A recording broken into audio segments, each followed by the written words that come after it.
You're listening to the podcast for all of the news, notes, and breakdowns for your Ohio State Buckeyes. This is Sons of the Shoe with Nick Wilson and Spencer German. Sons of the Shoe is back. Nick Wilson, Spencer German, and what a day it is, guys, because we're not mucking around today. Please, as always, we are a new podcast. Please make sure to follow the show wherever you get your podcasts. Apple, Spotify. Stitcher doesn't exist anymore, but the free Odyssey app. And, of course, you can follow us on 923 The Fans YouTube channel, where you're probably watching this. But today, waste no further time here. The big news out of Columbus, and it has been first reported that Will Howard telling Pete Thamel that he was committing to the Ohio State Buckeyes. Then the Buckeyes Twitter account confirmed that as well with a big boom. So we got the news. Will Howard out of K-State is the brand new Buckeye starting quarterback. Ari Wasserman saying he will be the starter. There's no competition. He will be the starter. And to talk about Will Howard, to give us the skinny on Will Howard, we're going to invite in here, Spencer, a man who should know him quite well. He is Matt Walters, Kansas State sideline reporter and announcer for K-State Sports Radio Network. Matt, welcome to the show, bud. Hey, gentlemen. Thanks for the invite. Well, it's great to have you. You've got such a great perspective on this. I guess we'll just start at the beginning here. What is Ohio State getting in Will Howard? A very good player and a better kid. I know he's not a kid, but he is a tremendous human being, had a huge impact in Manhattan. And what's coming to Columbus is a whale of a kid. It's interesting how all this transpired now over the last month, let's say 5 weeks, but you're getting a rock star coming to Columbus. Matt, I'm curious because I think Ohio State fans, they're doing sort of like the deep dive on Will Howard versus Kyle McCord and stacking the numbers up. And I think the one thing that obviously stands out is that he's more of a mobile quarterback than McCord was. But passing wise, you got a lot of fans who are like, oh, like, is this guy really that good? He has less, his stats are worse than McCord's are. And I guess I'm just curious, like, what is your message to the fan base, to people who might be looking at the numbers and saying like, okay, well, that tells the story of him versus the quarterback that they're sort of moving on from here?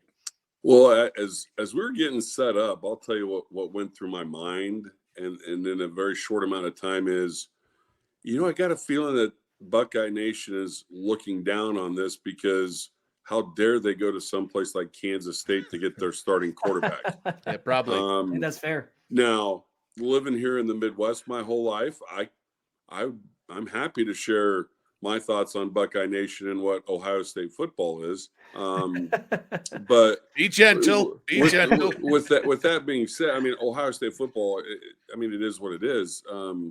There's a reason that the Buckeyes have been so good, but what is coming to Ryan Day's team is a gamer, a leader, a dude, a great human being. He will command the locker room. He will own the locker room.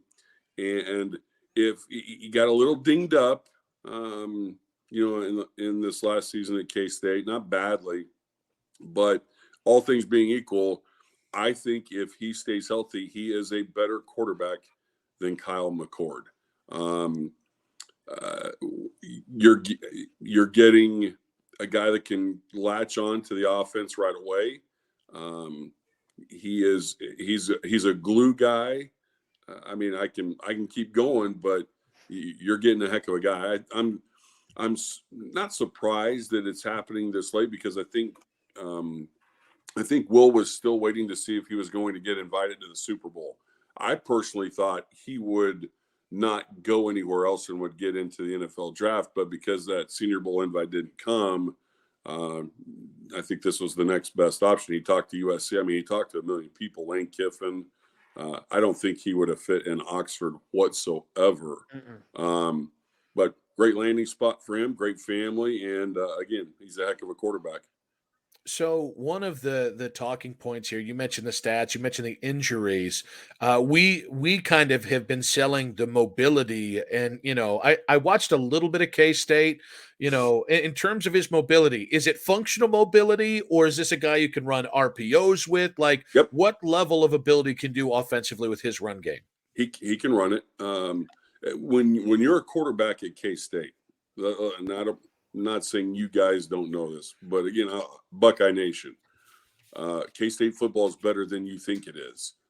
Granted, it has not been the kind of program it's been for 100 years, but since Bill Snyder took over, and granted, I'm talking, let's just say the last 30 years, this has been a program that's climbed from being the worst in college football to a consistent top 20, top 25 team. When you're a quarterback at K-State, you run the football. Period. End of sentence. If you can't run the football, you're not a quarterback at K-State, whether it was Bill Snyder or Chris Kleiman. Is he a burner? No. But look at his size. Not the easiest cat in the world to bring down. He can run the RPOs. He can zip it all over the yard. He can make almost every throw. His offensive coordinator, Colin Klein, should have won the Heisman, got robbed because of Johnny Manziel and the hype train a few years ago. And he's a prototype of Colin Klein. He's a better passer than Colin Klein, better arm. He can do exactly what needs to be done. So I think when it comes to quarterbacks, it's always less about limitations or any stuff like. It's more like what are the best situations to put him in. So kind of flip side of that, what are the situations with Will you want to kind of keep him out of to make sure you're getting the most out of him? Well, I don't think you want to run him too much. For starters, you don't want him to carry the mail, I don't know, 15 to 20 times or more than that. That's a really good question. The situations you want to keep him out of. He's so sharp. He can decipher defenses. A defensive coordinator in the Big Ten or what have you, they're going to have to throw him some different things that he hasn't seen. And again, what he's seen in the Big 12 of late is going to be a little different than what he'll see in the new Big Ten.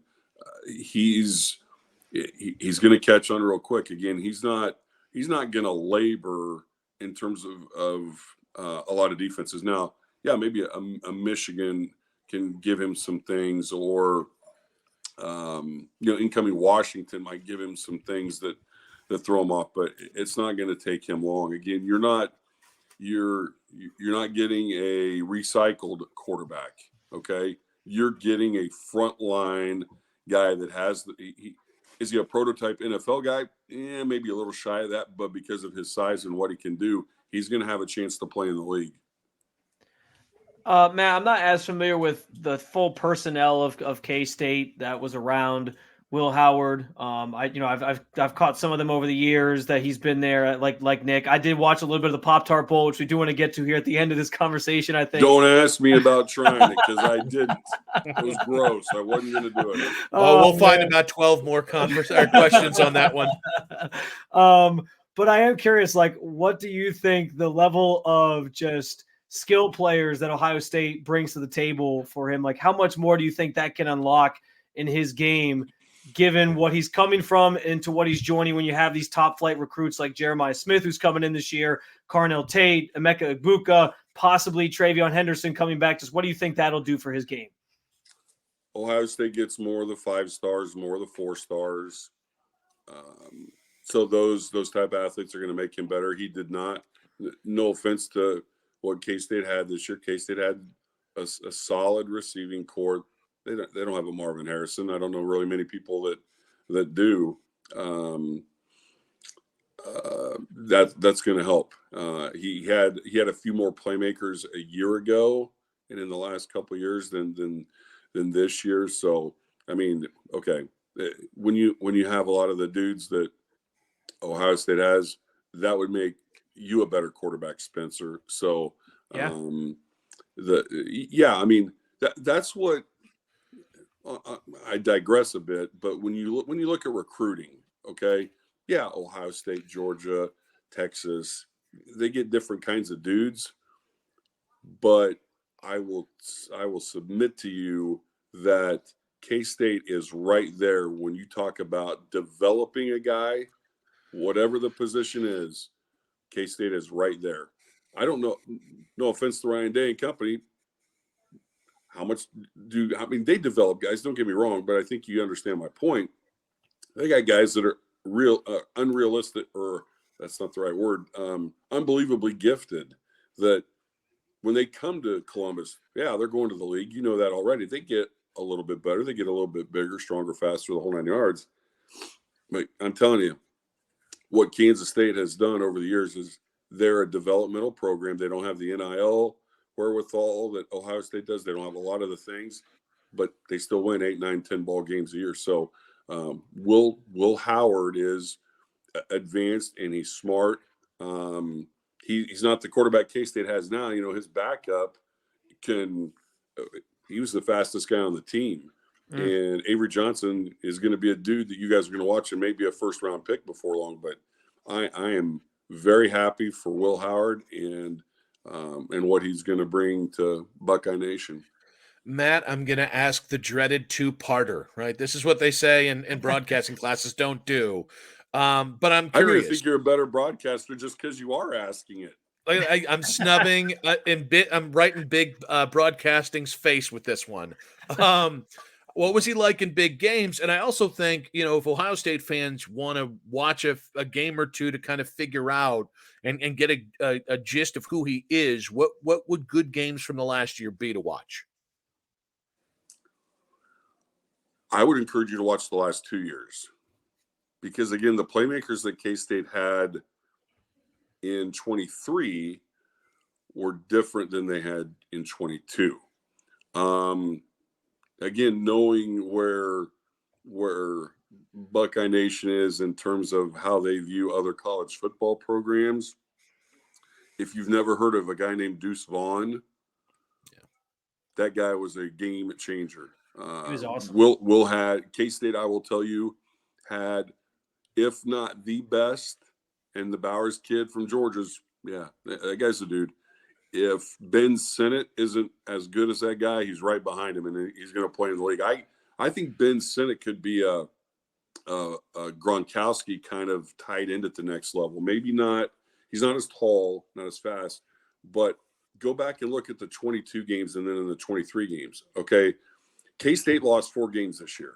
Oh my God! If that happened in Columbus, let's run Ryan Day out. Oh my God! They'd run him out for less. If we're they lost 2 games and they want to run him out. Let's tar and feather him. Now again, it's different because not everybody was there. I get that.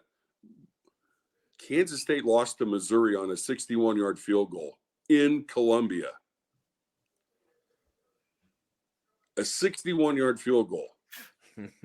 K-State scored 30 points, if I remember right. It's 30 points in Columbia, and that was the turning point for Mizzou. I don't want to say it was a turning point for K-State, but it stung because everybody thought, or I thought K-State would go in there and win. K-State lost in Austin after being down 20, lost in overtime, had a 1st and goal at the 4 and couldn't get it punched in. Missed a PAT, had a botched PAT, and missed a field goal. I think Texas was in the CFP playoff. Mm-hmm. Very white-collar football team. I could get off on another tangent about the ridiculous play calls in that one in the last 2 minutes when Texas had a gift and was inside the 20. Awful play calling. But K-State lost in a snow game to Iowa State. Oh, my God, terrible loss. 4 inches of snow on the field. K-State's defense played the worst I've seen it play in maybe 10 years that night. But again, 4 losses, all by 8 points or less, and to legit teams.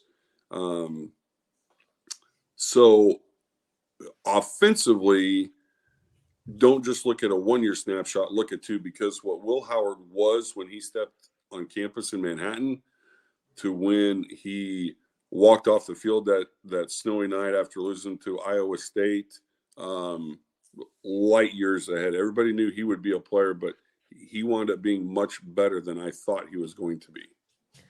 All right. Well, I want to get you out of here with the dreaded question that you didn't want to talk about. I know you didn't. No. You said you didn't try the Pop-Tart. No. Got to. What did the team say about the Pop-Tart? And what did you think of the whole gimmick in and of itself? If I remember right, it was strawberry, and most of the guys said it tasted okay. I like food, but I don't want 1,212 hands in my food. That's fair. The guy that I assume it was a guy, but the guy that played the Pop-Tart was pretty funny. Was he like talking, or was he just being funny like with what he was doing? No, I think he was talking too. He had the white hat busted up a couple of times, and Larry Smith's a Big Ten ref. That was a Big Ten crew that we had in that ball game, and I think he did a couple things that maybe he shouldn't have done pertaining to the coaches, and maybe some things that he said supposedly.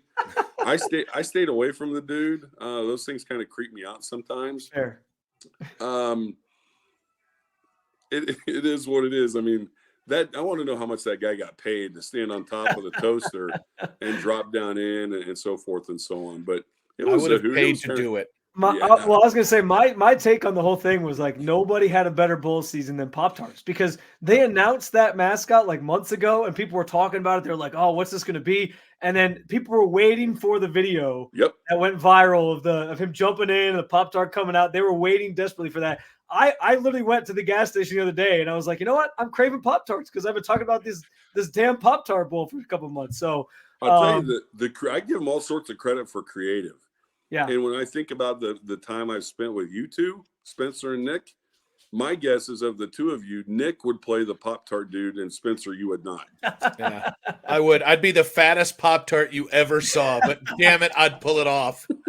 I'd be the one who wanted to eat the Pop-Tart at the end. Yeah. I would definitely try it. That'd be me. All right. That's a little incestuous for a podcast there, Spencer. Maybe talk to your therapist about that.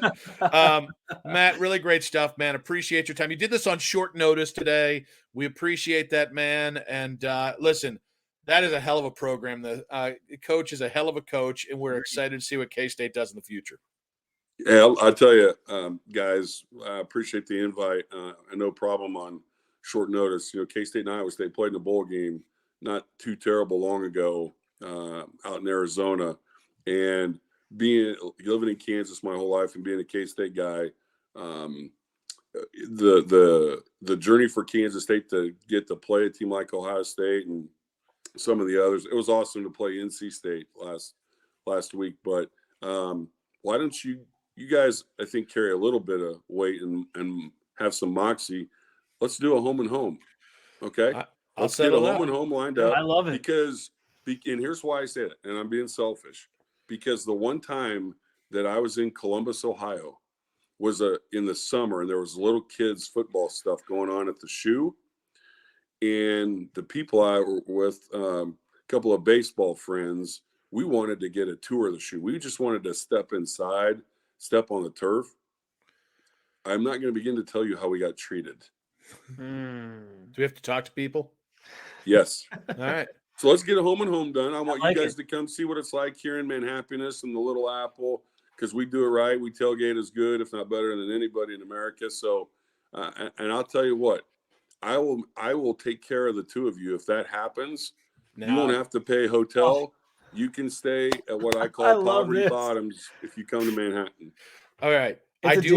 So here's the thing. You're making a fat man drool over here. I got to know, what's the tour de force when I go to Manhappiness, as you called it? I got to ask, what's at the tailgate there? What am I noshing on?